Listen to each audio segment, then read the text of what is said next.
बुधवार की व्रत कथा। व्रत का महत्व। बुधवार का व्रत भगवान श्री गणेश जी को समर्पित होता है। ये व्रत बुद्धि, वाणी और व्यापार में वृद्धि के लिए किया जाता है।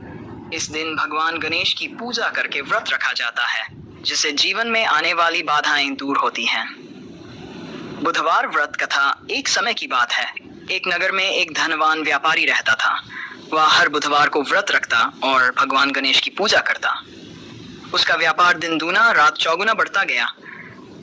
एक दिन व्यापारी किसी जरूरी व्यापारिक काम से दूर देश जा रहा था।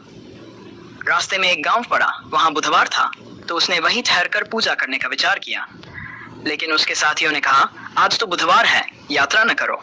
बुधवार को यात्रा करना वर्जित है।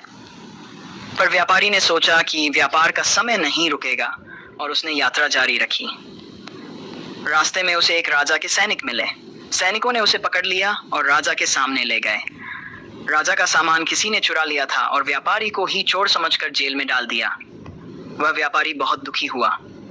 उसने भगवान गणेश से प्रार्थना की, हे गणपति, मैंने तो आपका व्रत और पूजा हमेशा की है, फिर ये विपत्ति क्यों आई? रात को राजा को स्वप्न में भगवान गणेश ने दर्शन दिए और कहा, जिस व्यक्ति को तुमने पकड़ा है वह निर्दोष है, असली चोर कोई और है। सुबह राजा ने व्यापारी को बुलाया, क्षमा मांगी और ढेर सारा धन देकर उसे विदा किया। अब व्यापारी को समझ आया कि बुधवार को यात्रा न करने का विधान क्यों है। उसने संकल्प लिया कि आगे से नियम पूर्वक व्रत करेगा और बुधवार को यात्रा नहीं करेगा। व्रत विधि। 1. बुधवार के दिन प्रातः स्नान करके भगवान गणेश का पूजन करें। उन्हें दूर्वा, दूब, मोदक और हरे वस्त्र अर्पित करें। गण गणपति नमः मंत्र का जप करें। व्रत में हरी चीजें जैसे मूंग, हरे फल आदि ग्रहण करें। आए संध्या को व्रत कथा सुने और प्रसाद बांटें।